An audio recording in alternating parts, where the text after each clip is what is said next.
మన పౌరసత్వం మీద ఇవాళ జరుగుతున్నటువంటి సర్ ప్రభావం ఎలా ఉంటుంది అనే దాని మీద కాసేపు మాట్లాడడానికి నేను ప్రయత్నం చేస్తాను. ఈ సర్ అనేది ఒక ప్రచారం మనలో చాలామంది నమ్మేటటువంటి, బలంగా నమ్ముతున్నటువంటి, ఇవాళ దీనికి ఉండాల్సినంత ప్రతిఘటన లేకపోవడానికి కారణం ఏంటంటే ఇది ఓటర్ల జాబితాని ప్రక్షాళన చేసేటటువంటి ప్రక్రియ.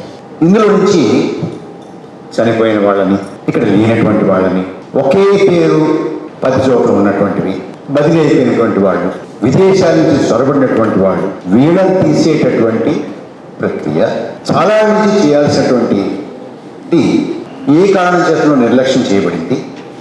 అంచేత మనకి స్వచ్ఛమైనటువంటి ఓటర్ల జాబితాని రూపొందించుకోవడానికి చేపట్టినటువంటి ప్రక్రియ అని ఒక ప్రచారం, బలంగా ప్రచారం. చాలామంది ఇవాళ నమ్ముతూ ఉన్నటువంటి చాలామంది నన్ను అడుగుతుంటారు, ఏమయ్యా చనిపోయిన వాళ్ళని తీసేస్తే, బదిలీ అయిపోయిన వాళ్ళని తీసేస్తే, ఇక్కడ లేనటువంటి వాళ్ళని తీసేస్తే, డూప్లికేట్ ఓటర్లు తీసేస్తే, చొరబాటుదారులు విదేశీయులు తీసేస్తే నేను అంత బాధపడతావు,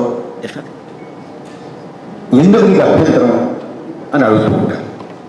అయ్యా, ఒకటి నేను మనవి చేసుకోవాలి. చనిపోయిన వాళ్ళని తీసిన, ఇక్కడ లేనటువంటి వాళ్ళని తీసిన, డూప్లికేట్లు తీసిన,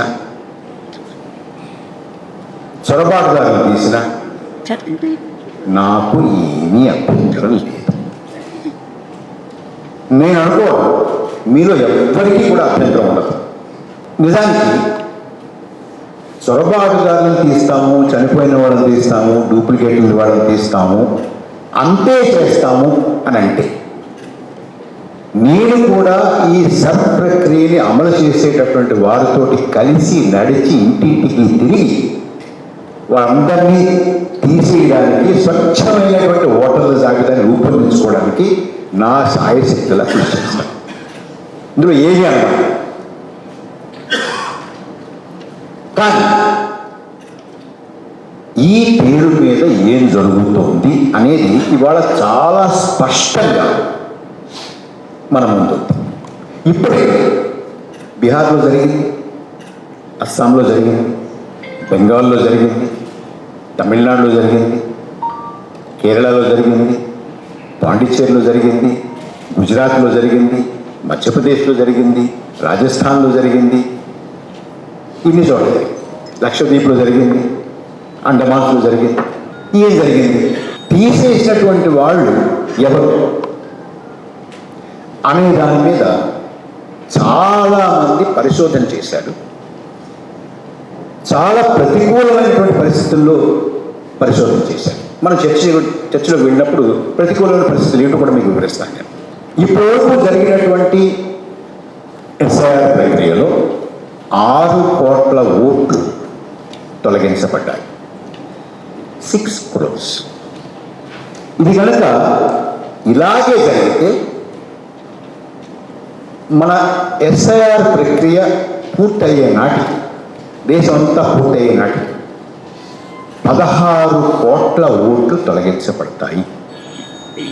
మనది చాలా పెద్ద దేశం కాబట్టి, సుమారుగా 150 కోట్ల దేశం కాబట్టి 16 కోట్లు పెద్దగా మనకు ఆనకపోవచ్చు. కానీ 16 కోట్లు అని అంటే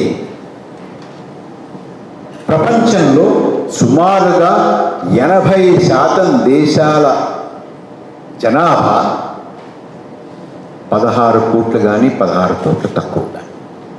అంటే ఈ దేశంలో నుంచి కొన్ని దేశాలని పిక్కిరించి తీసి బయట పారేసినట్టు. ఎవరు వీళ్ళు? ఓట్లు కోల్పోయినటువంటి వారిలో ఎక్కువగా మనకి కనపడేది ముస్లిం మైనారిటీలు, క్రైస్తవ మైనారిటీలు, దళితులు, ఆదివాసీలు, రోజువారీ కూలీ నాలి చేసుకుని చదువు సంధ్య లేకుండా కనీసం తమ గొంతు విప్పాలి, నా ఓటు పోయిందే అనేటటువంటి స్పృహ కూడా లేనటువంటి వారు. వీరందరూ ఎక్కువగా మహిళలు. క్రైస్తవులు, ముస్లింలు, దళితులు, ఆదివాసీలు, కూలీ నాలి చేసినటువంటి వారు, ఈ 5గురిలో ఉన్నటువంటి మహిళలు. వీరు ఎక్కువగా ఓట్లు కోల్పోయినటువంటి వారు. మీరు అడగచ్చు, ఇందులో చనిపోయిన వాళ్ళు ఎవరు లేరా? చొరబాటుదారులు ఎవరు లేరా? డూప్లికేట్ ఏం లేవా? లేని వాళ్ళు లేరా? ఉన్నారు. ఈ లేనివారు, డూప్లికేట్లు, చనిపోయినటువంటి వారు 10 మంది ఉంటే ఆ 10 మందిని మీకు నాకు చూపించి 90 మందిని తీస్తున్నారు. మా అభ్యంతరం వల్ల అదే. నువ్వు వాడేది నేను కాదన్నది, కానీ నువ్వు బీహార్లో చేసావు, బెంగాల్లో చేసావు, తమిళనాడులో చేసావు, ఇన్ని చోట్ల చేసావు కదా. నువ్వు చనిపోయిన వాళ్ళని తీయకుండా చనిపోయారు అని చెప్పి ఆ వంక మీద తీసిన వాళ్ళు ఉంటే చూపిస్తే మానేస్తావా? వారికి ఓటిస్తావా?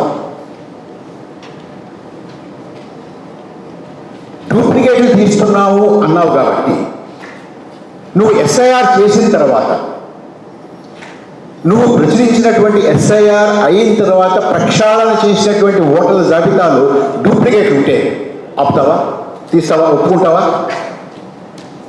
నువ్వు చొరబాటుదారులను తీసేవు అన్న తర్వాత నువ్వు ఎస్ఐఆర్ ప్రకటించిన తర్వాత ఎంతమంది చొరబాటుదారులు తీసేవు అని ఇవాటి వరకు ఎందుకు ఒక్క మాట కూడా చెప్పలేదు. ఇదిగో మేము తీసినటువంటి చొరబాటుదారుల సంఖ్య ఇంత, ఈ రాష్ట్రంలో ఇంత, ఈ రాష్ట్రంలో ఇంత, ఈ రాష్ట్రంలో ఇంత అని ఎందుకు నువ్వు ఇవాటి వరకు ప్రకటించలేదు? ఎంచేటంటే నువ్వు చొరబాటుదారులు తీయలేదు, డూప్లికేట్లు తీయలేదు, చనిపోయిన వాళ్ళని తీయలేదు. చనిపోయిన వాళ్ళు అని తీసేశారు మమ్మల్ని అని 15 మంది సుప్రీంకోర్టు ధర్మాసనం ముందు నుంచి, అయ్యా జడ్జి గారు మేము బతికే ఉన్నాము, మేము పోయామని చెప్పి మమ్మల్ని తీశారు అన్న ఉదంతం మీరు పేపర్లో చదివే ఉంటారు. బీహార్లో సుమారుగా 80 కోట్ల ఓట్లు తీసిన తర్వాత వాళ్ళు అంతిమ జాబితాన్ని ప్రకటించిన తర్వాత